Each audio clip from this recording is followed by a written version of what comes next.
Welcome to Marketing Demystified, the podcast that connects the dots for business leaders to drive revenue through effective marketing strategy. We chat with marketing experts on different topics that will help you ramp up your revenue. We stream live on LinkedIn, Twitter, and YouTube, and you can listen to us on your favorite podcast platforms. Marketing Demystified, the podcast, is presented to you by GrowGetter, your partner in growth marketing. And here's today's episode.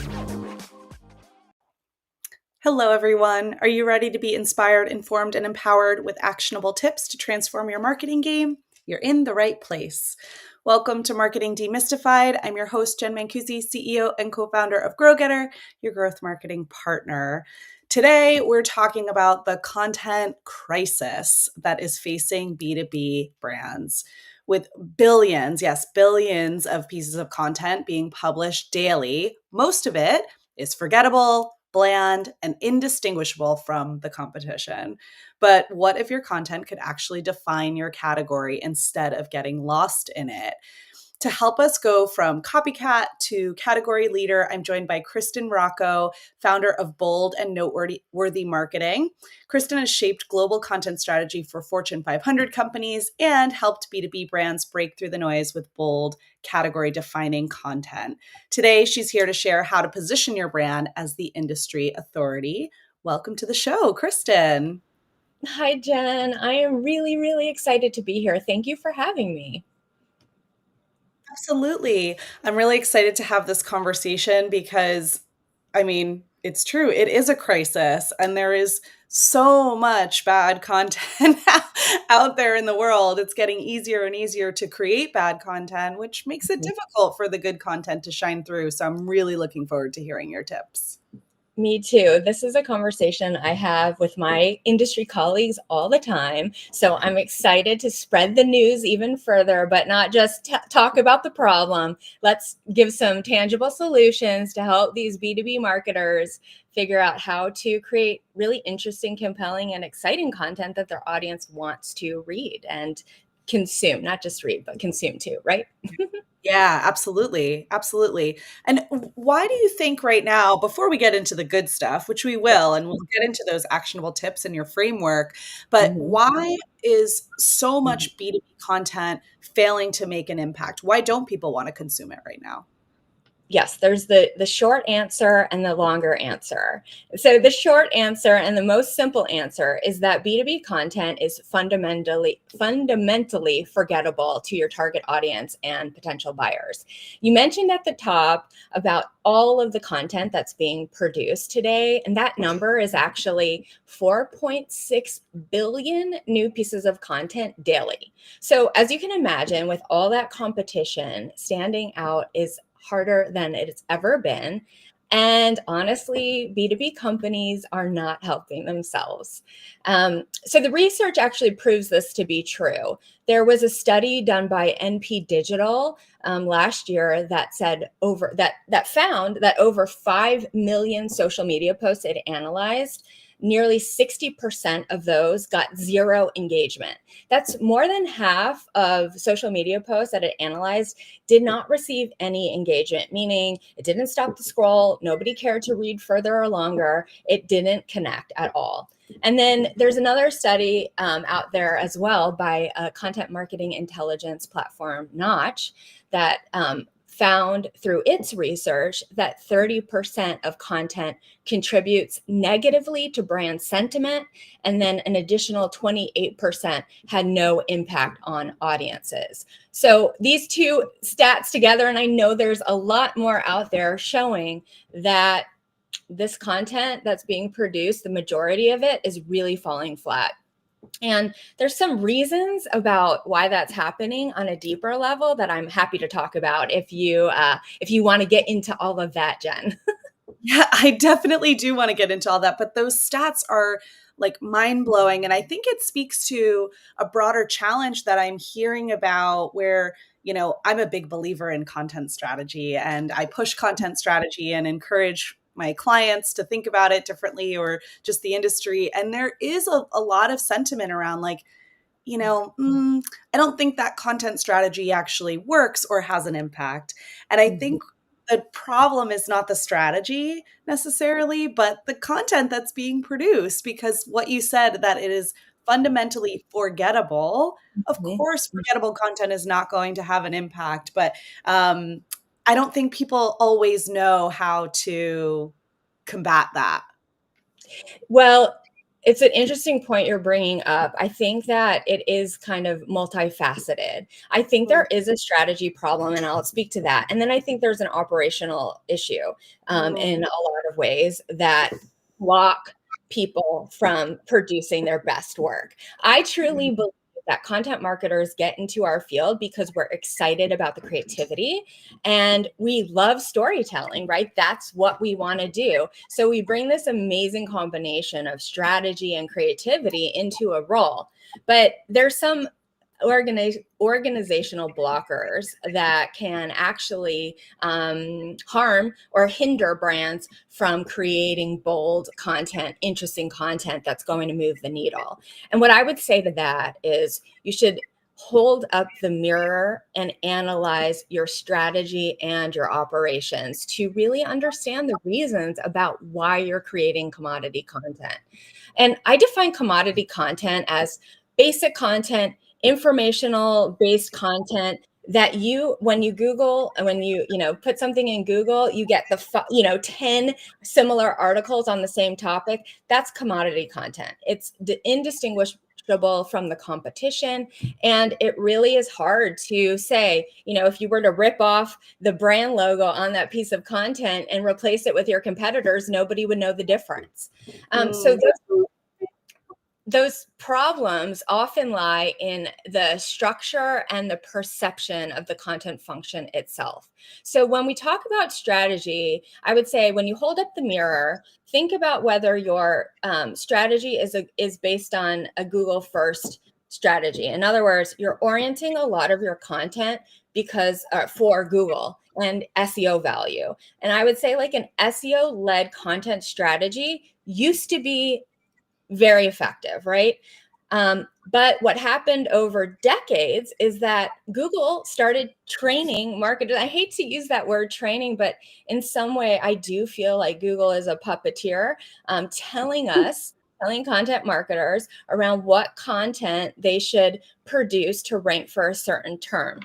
And so we end up getting all of this commodity content now, pages and pages and pages of content that looks the same. So if if your strategy primarily is an SEO first strategy, there is reason in this current moment to take a look at that and analyze if you need to shift your approach, at least introduce a new approach. And that's because AI is coming into the picture and starting to really devalue the results. You're seeing traffic declines, you're seeing impression declines on Google from getting the traffic over to your website. So what was important before in terms of the KPI of driving traffic, now it's drying up. So what do you do? So that's one thing I would say, look at whether your content strategy is primarily based on SEO and see what else you can do to amplify your impact beyond that. The other issue that I feel like is happening in a lot of B2B organizations is around structure of the content function and where it sits within the organization. So oftentimes the content function supports business units and product teams. And so it's only serving one area, or it's taking one-off requests, and they rarely fill a need from a strategic level around the customer journey, which is unhelpful in connecting all the dots that your potential audience needs to learn from you and experience with you in order to make that buying decision. So these I know another harsh term, but this order taker model is probably setting you back from creating the compelling content that's going to move the needle. And then the last thing I want to talk about here, Jen, would be content creation in a silo.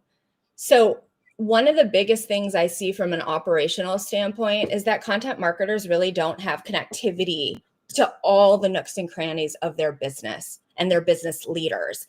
Now let's think about that. Is the content marketer the expert on the business? Not really. I mean, over time, they will become the expert as they get to know your business and understand those strategies and the trends and all of that. But where do they get that information to produce the compelling content, to produce the interesting things that the consumers want, that your audiences want to read? It's from the brain trust of the organization that lives in all of these different teams and product teams and business units. And so that connectivity with these other teams is really, really important to making sure that you're addressing real world problems, not just what Google said is the problem, right? And again, I'm talking like lots of teams orient themselves around user behavior, user intent from Google.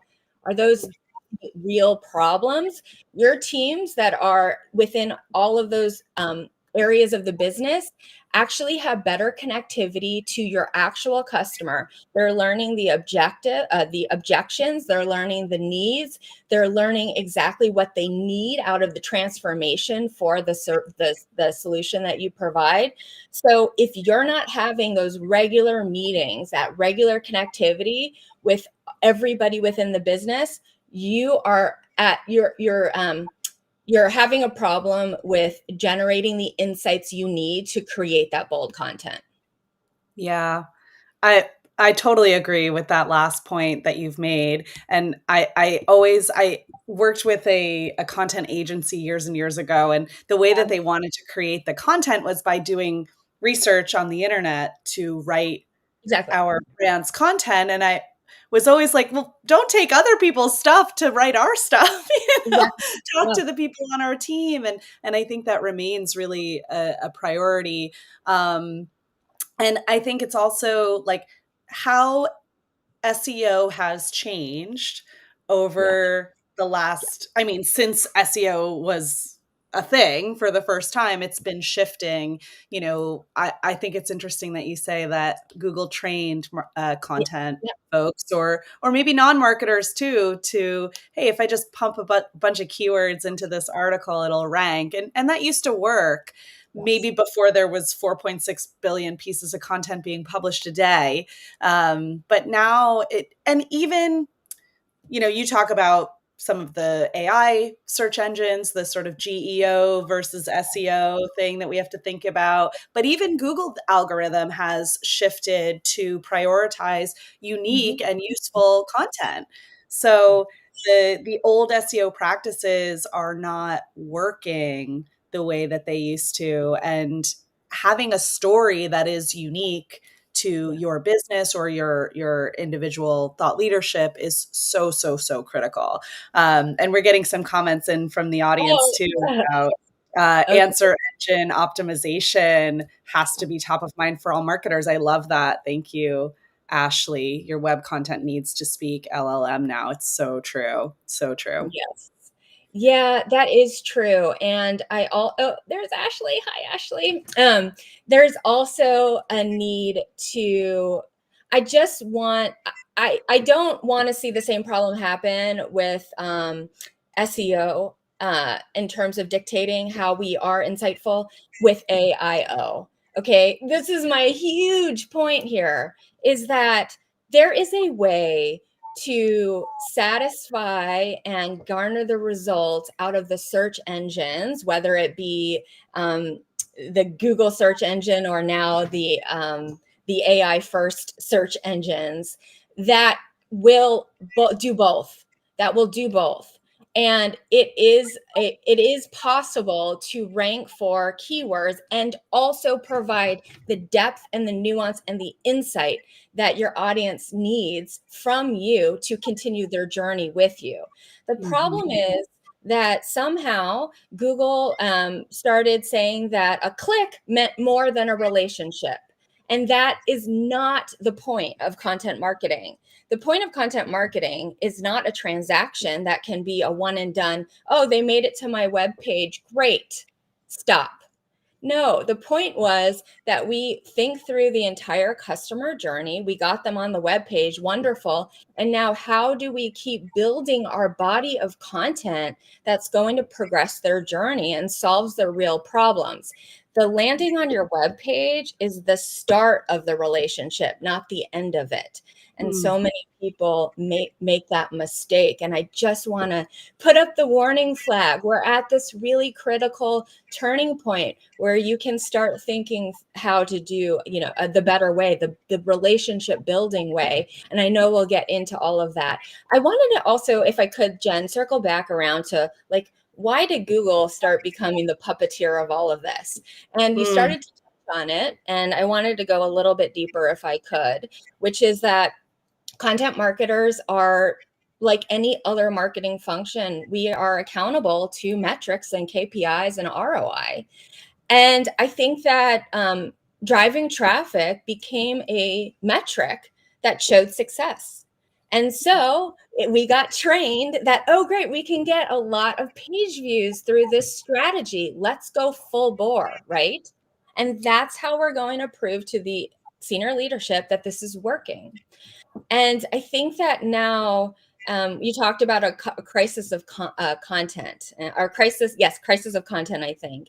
And I do think we're in a crisis of content. And I would even go so far to say a crisis of content, the confidence, because now we're with the transition here of the AI world.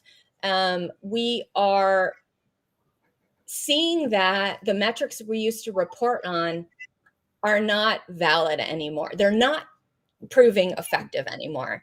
We don't want to go to the leadership and say, oh no, our page views are down 30%, 50% in some cases. That doesn't look good, right? And so we need to figure out the better way to connect content marketing to actual real business results that prove the value when other things in the ether change, right? And so that means better connecting with your sales team to understand what are they looking for? What is the content that's going to move the needle towards the buying journey? How can you connect your content more down to the bottom of the funnel and not just up here at a page view? Okay, I'm off my soapbox, Jen.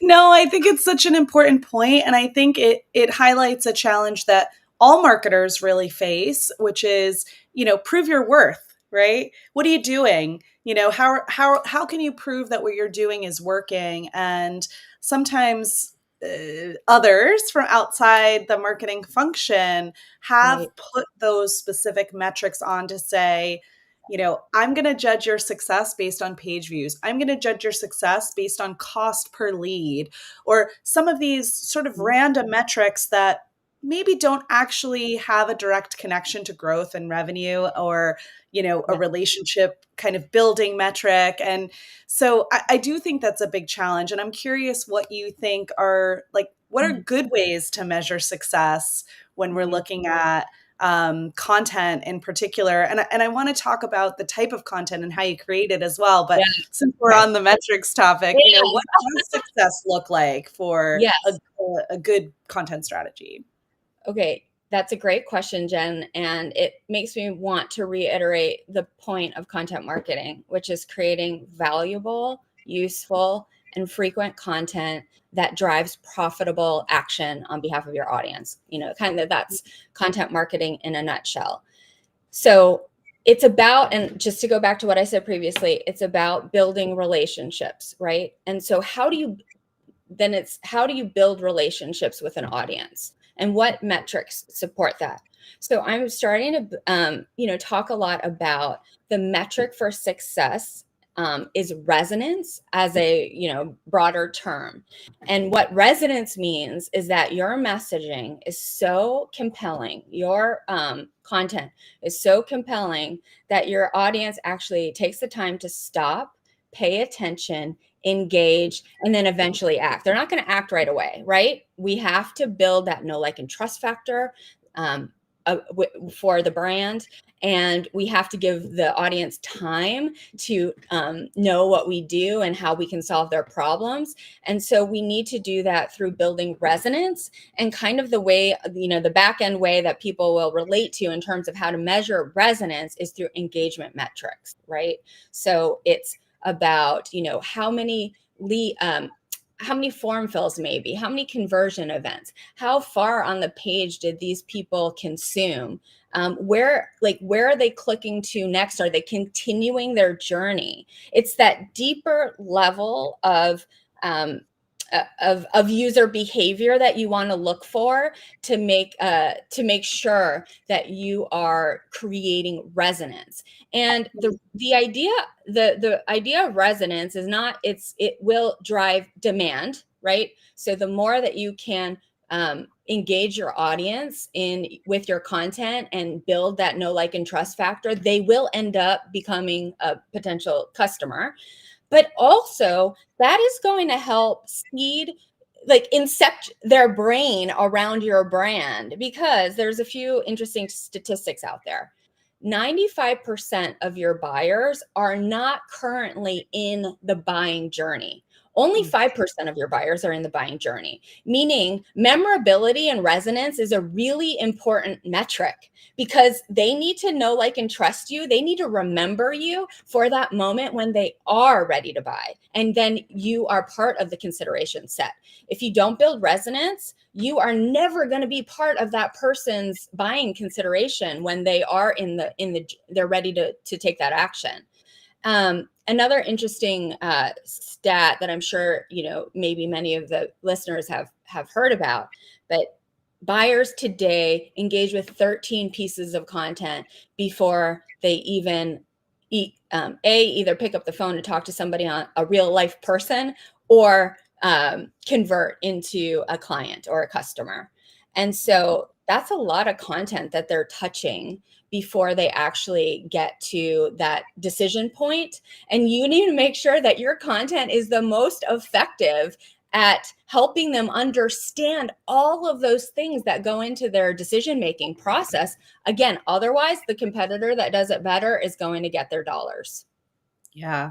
Yeah. I love that. I love the concept of resonance and sort of this kind of combination of metrics that will indicate resonance. And it's a great way to measure the success. And ultimately, just like anything else, we want to measure growth and revenue, but it does take time in certain areas. And people are doing their own research. I love that stat that 95% of the people are not in the market to buy right now, but you still have to stay top of mind. You still have to build trust. And yes, I'm right on board with you. And I think we have started maybe to creep into some of this content, but I want to ask really specifically, like, what does it mean then to create bold, category defining content? Yeah. And I'm excited to talk about this. Me too. And I want to start by drawing the comparison to what bold content used to be, and then what it means today. And we've spent a lot of time already talking about Google and tips. And so the content that started to work the best, back in the day when content marketing was new, was tips and how to, and that type of really basic level content. But when there wasn't content being produced, it was helpful at that moment in time. We have evolved past that, right? And so now I want to help companies crawl out of the content commoditization trap and inspire meaningful brand audience relationships. And what that means is it is bespoke for every brand. It is not one playbook. This is where content marketers have gone wrong, right? With the SEO-led strategy. Oh, great. If I just rank for as many keywords as possible, I will win.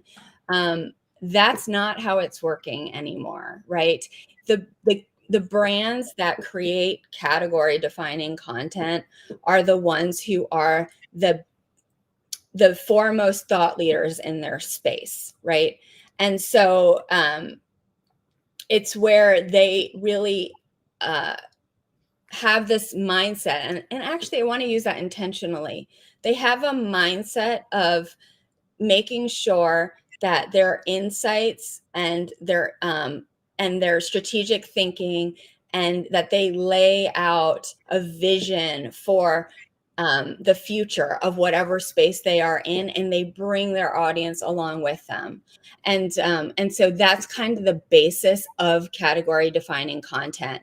And so to go a little bit further about that, we've already talked about resonance. And to gain resonance in today's era, brands really need to be the leaders of good ideas, new insights, and expert opinions in their area of expertise.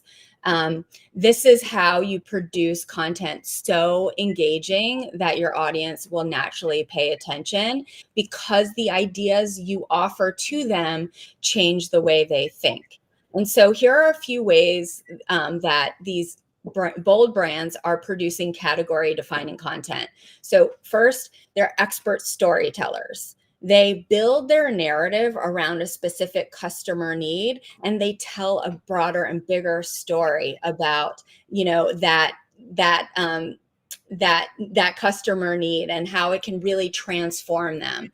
When we talk about storytelling, I also really like to talk about positioning your customer as the hero and not the brand as the hero, right? You are, as the brand, you are the guide that helps the hero overcome their obstacles and ultimately have that successful transformation. So when you're storytelling, or when you're thinking about building your stories around your core narratives, how do you guide your customer on that journey to that ultimate point of transformation? And you can use a lot of different storytelling techniques to do this.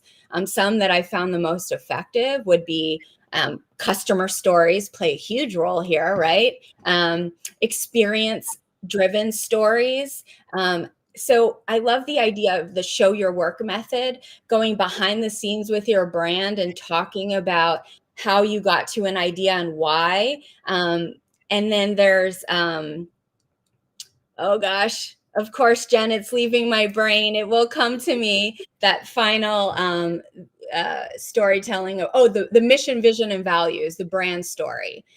People really love to connect with brands where they believe in, they have a shared vision for the future, right? So I think the more you can kind of connect your why to the audience's need and their problems, that's really going to help you garner that resonance we're talking about.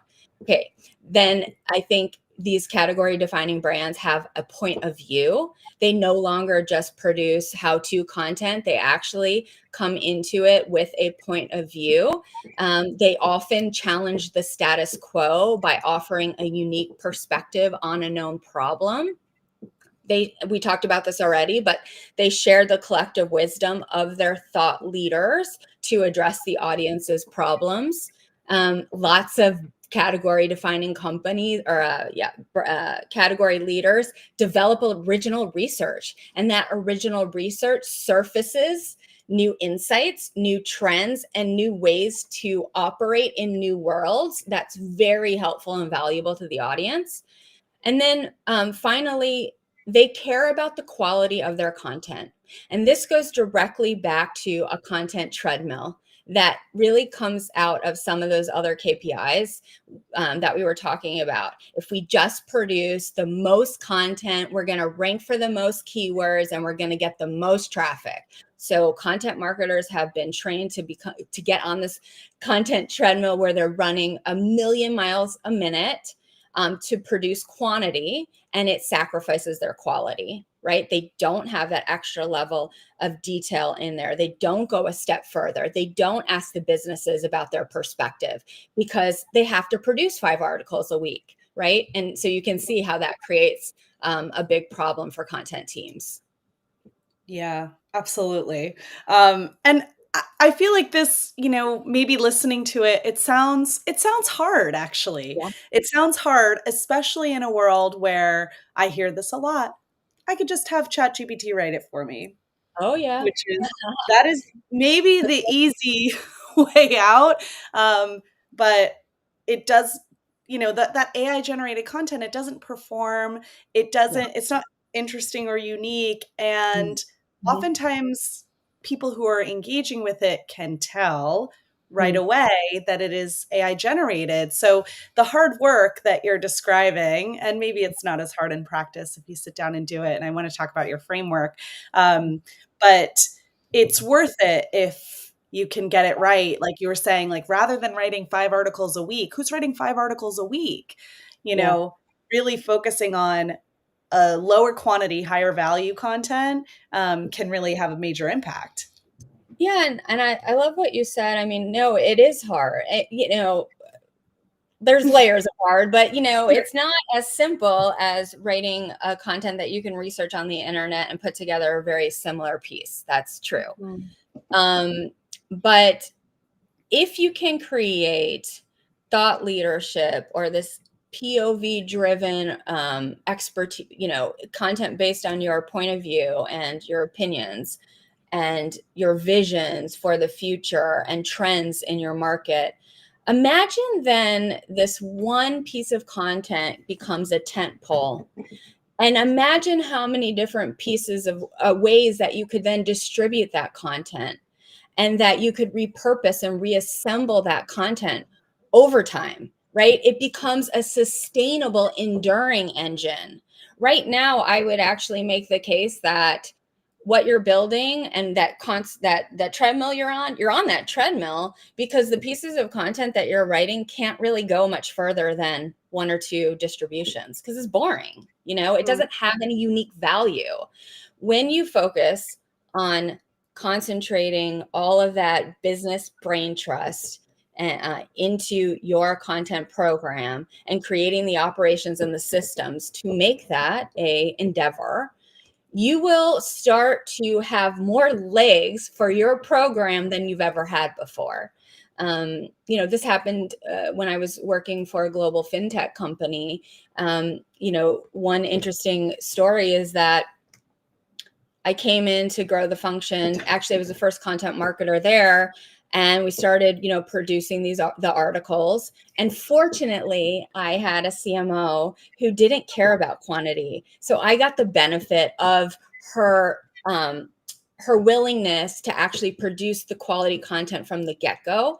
And so we would, over the first 8 months I was there, we would produce the articles that actually represented and reflected what the business was doing and the real needs that it was meeting for its audience. And so over time, I was able to look at the back end and see what articles were performing well and which articles were kind of falling flat.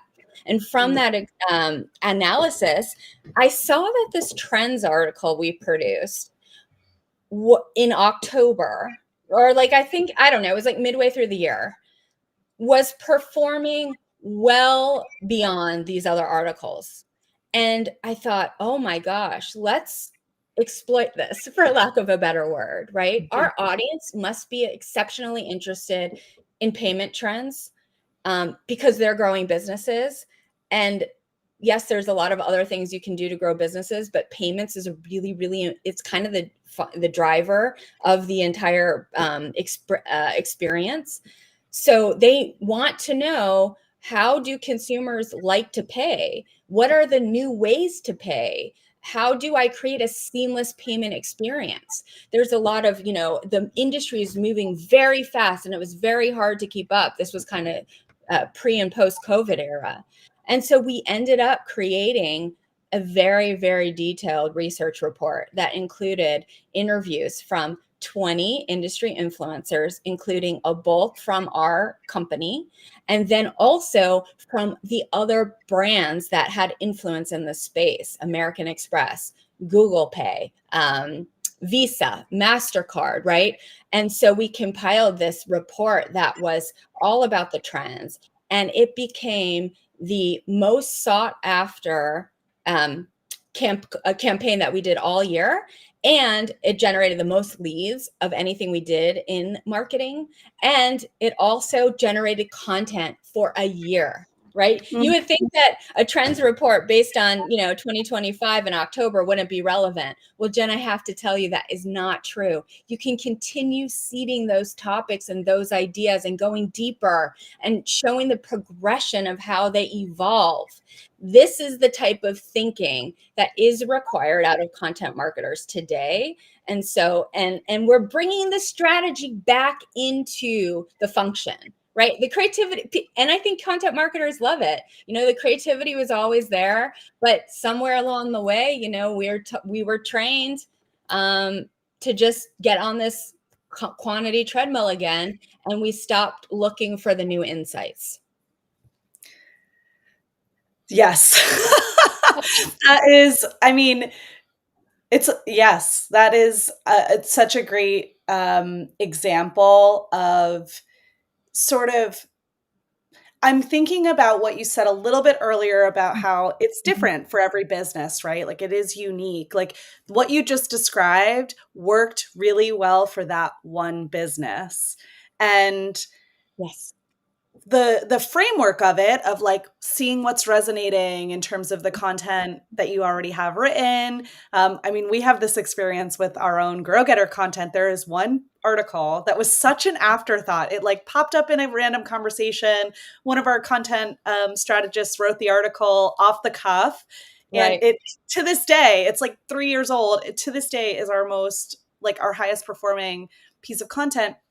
And we don't we didn't like think that it was going to be something that was that interesting, but it was. And so using that kind of information to then inform your next steps and your next strategy. I love a create once, publish everywhere Yes. strategy. If you're going to put a lot of effort into a piece of content, you need to be able to use it in a lot of different ways for a long time. And I think that's really important. And there's a lot of different ways that you can discover what people care about that maybe isn't blog related or isn't that type of content. One thing that I try to do is comment on other people's Yeah. LinkedIn posts. And if a comment gets a lot of engagement, then maybe I know that is actually a take that people are really curious about, and I should actually take that and create content based on that. Or, just putting things out in the world to test and kind of see what Yeah. resonates with people. But I love like just the whole journey that you described of looking at the metrics, seeing what's resonating, goes back Yeah. to that Yes, resonance exactly. Exactly. success metric, and then capitalizing on that, doing more of what's working. Yes, more, deeper, evolve it, share your unique perspectives on it, tell the audience where you think the conversation has gone wrong over time. I mean, that's what I've been doing this whole time on this podcast, and maybe you're engaged because you know it to be true in your heart as well. I want to talk about repurposing content, which might Yeah. also stir another way of for people to think about making one piece of content, having a longer lifespan. Mm-hmm. And I've started to talk about repurposing from a framework of reassembling. And I've started to do this, and I love this idea. And I hope that maybe it might spur some creativity for listeners as well. So rather than thinking about repurposing content in terms of, okay, I've got 5 tips and I'm going to take each tip and I'm going to create a new, social media post out of it, a blog post out of it, and then I'm going to do an email about each one of these, and that's how I'm going to extend the life of this piece. That's a credible way to do it. That's how we've been doing it for ages. But a new thing that I've been testing is reassembling content. And I think this goes back to my days as a PR pro.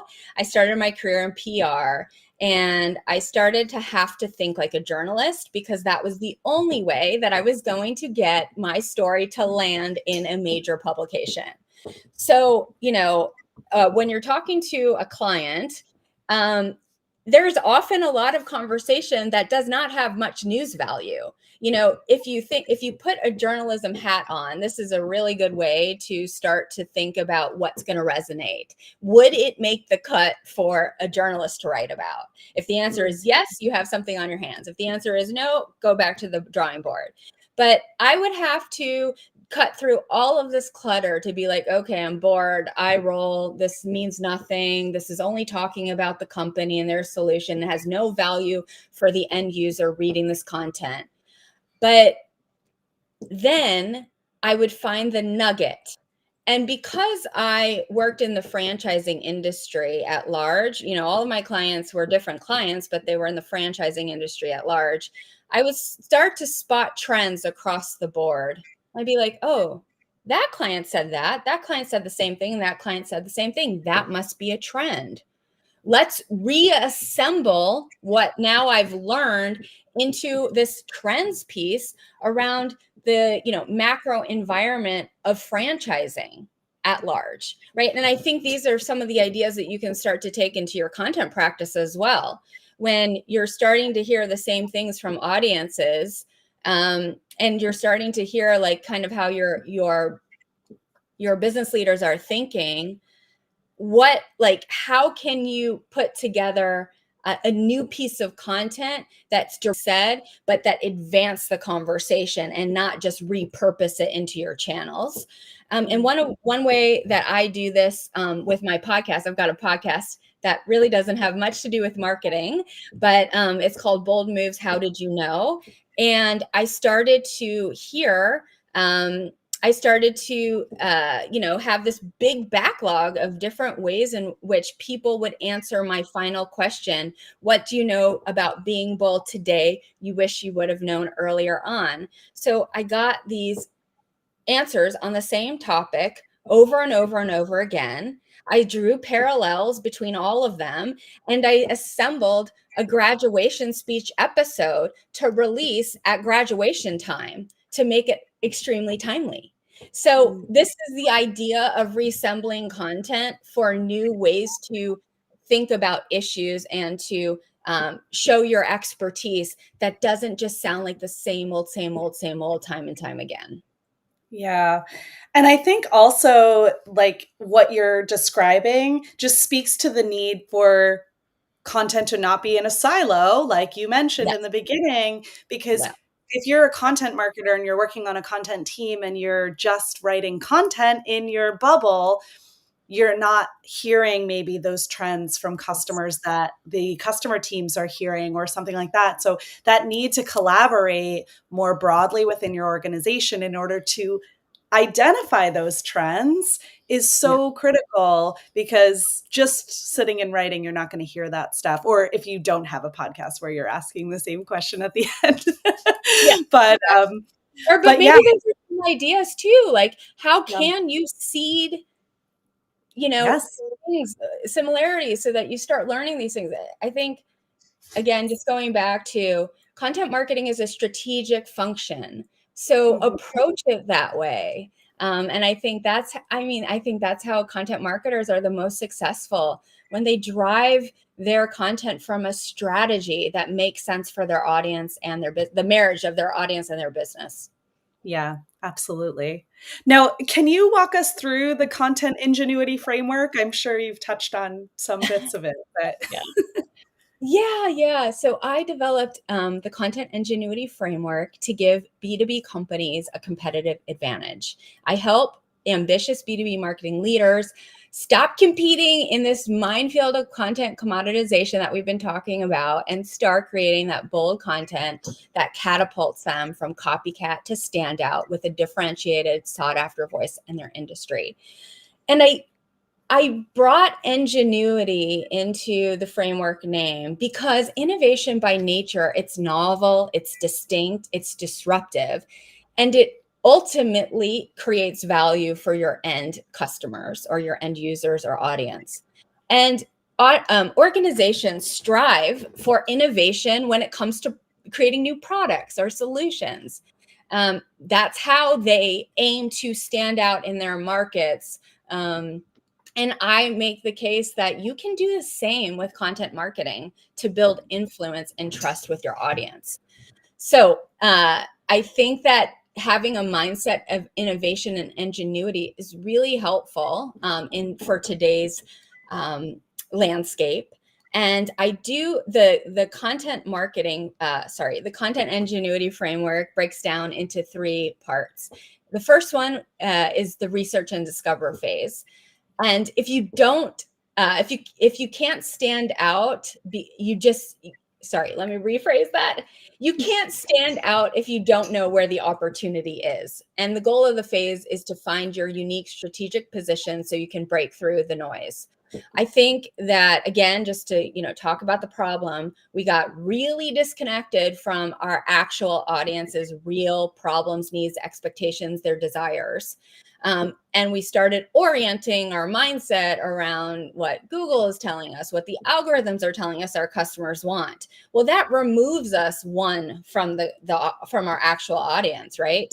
So the first phase here, the research and discover phase, is really about going back to the basics and understanding those deep audience insights that you may have but haven't refreshed for a really long time. The industry has maybe changed a lot, and so you need to really go back to the drawing board and make sure that you're really hyper connected to what the needs of the audience are. This phase is also about exposing the competitive white space.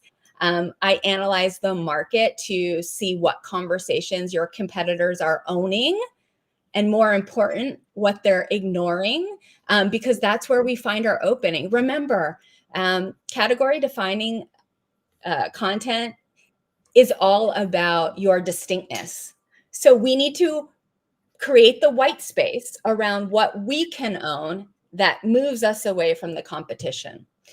Then we want to, I align everything that I'm doing, that I'm counseling businesses to do, to connect directly with the business goals to the objectives of the organization, and not oriented towards algorithms. Okay, they play a role, but actually let's talk about what actually moves the business needle, what's going to drive the revenue, and work from there.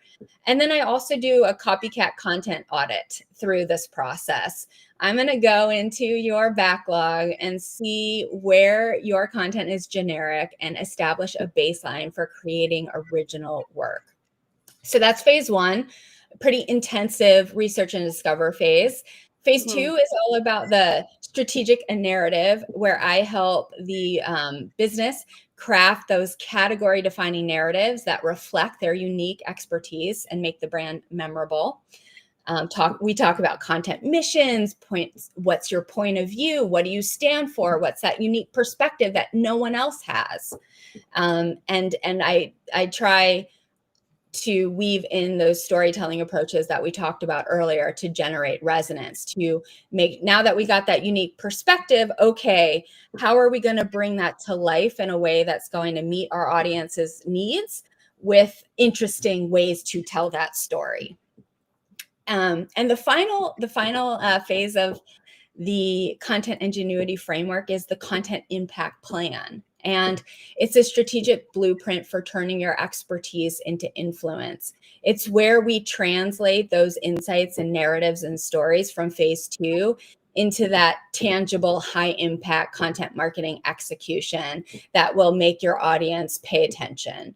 It's tentpole campaigns, it's thought leadership platforms, it's evergreen, always on content engines. Again, it's bespoke to your brand. It's bespoke to your brand. And so, this is meant to create a content marketing approach that's less about one-hit wonders that generate visibility for vanity metrics' sake, and instead create a connected content ecosystem that tells a strategic story to build both brand authority and generate demand.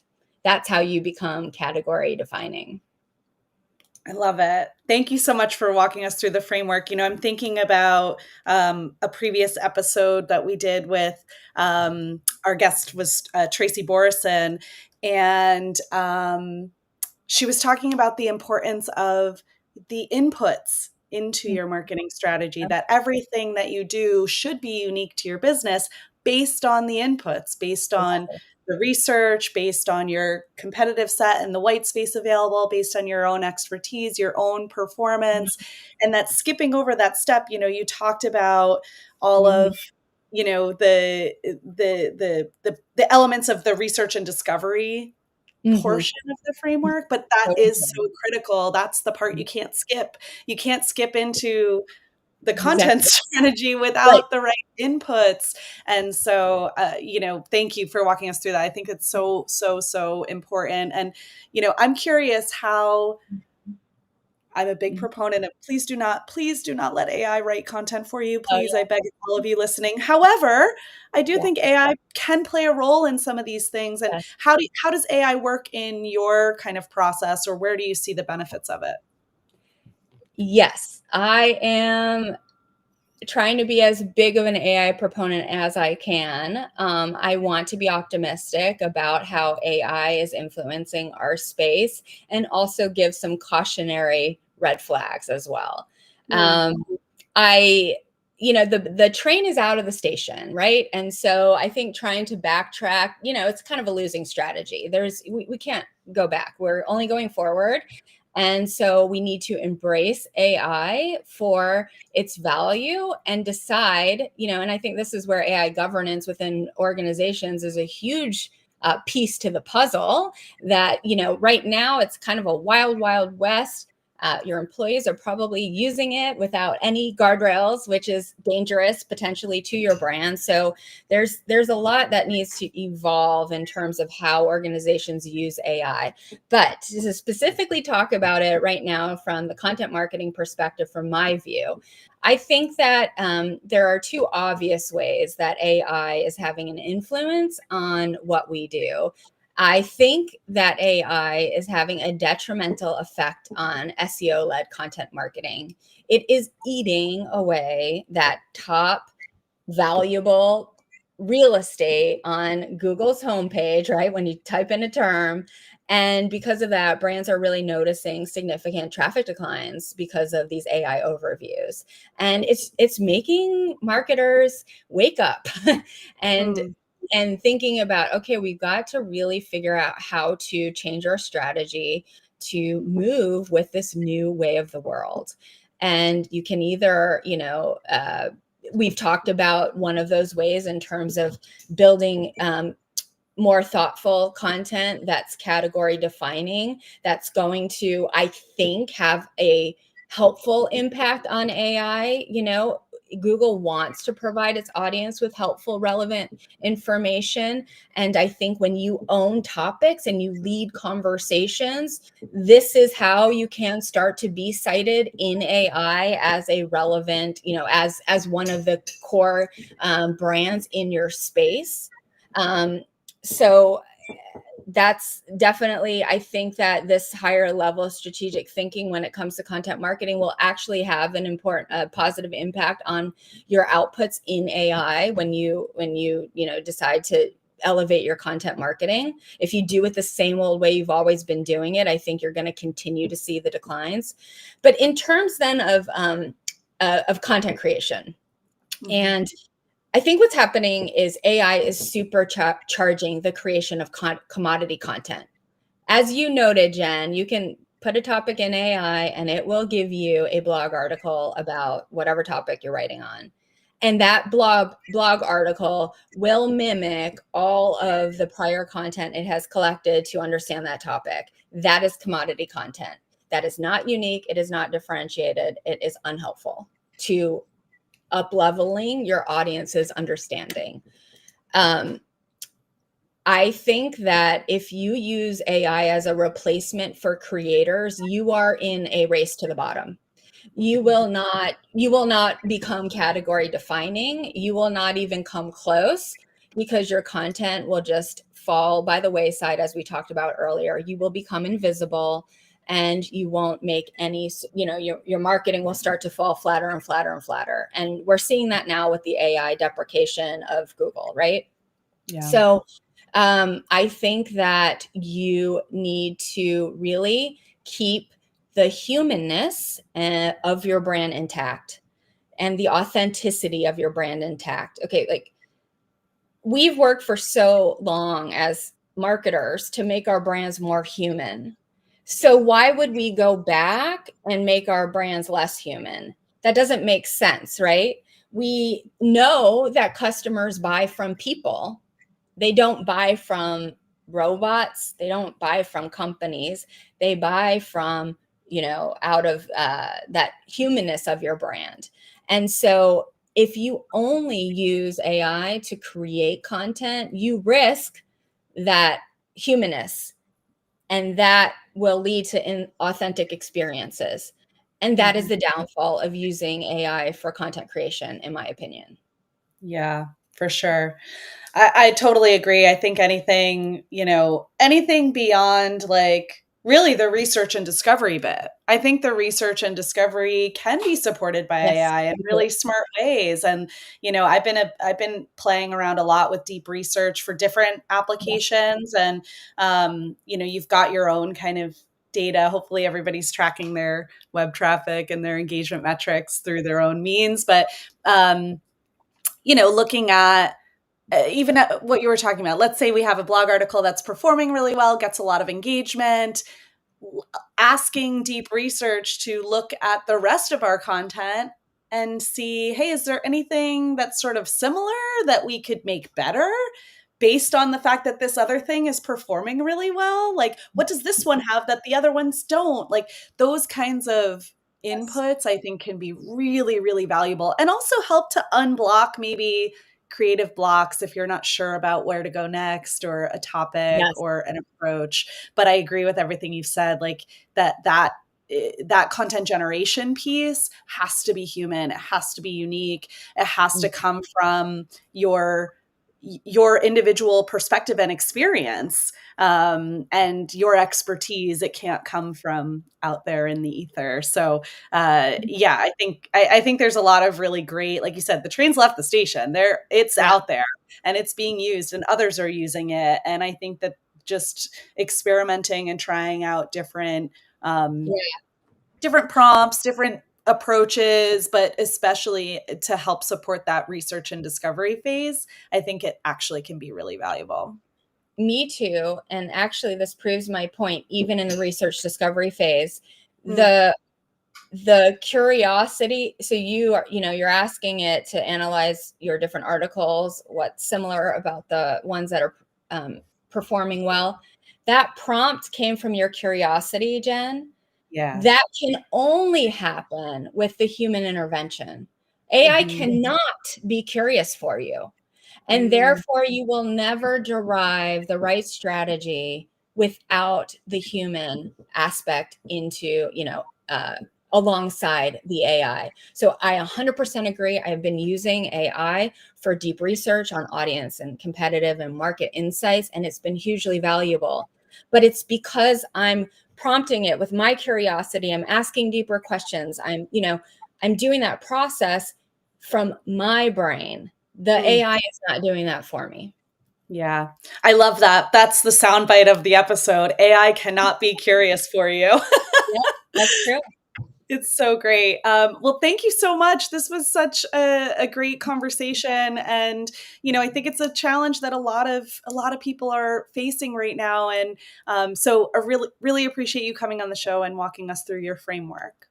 I am so glad to have been here. Thank you so much for inviting me, Jen. It's been really fun. And yeah, and I hope more and more brands will start creating that standout content because I want to read it. Absolutely. And make sure that you're following Kristen on LinkedIn and are, listening to her podcast and can learn more of these tips from her. If you enjoyed today's episode, please subscribe to Marketing Demystified wherever you get your podcasts and join us next time for more conversations that help demystify the complex world of marketing. See you soon.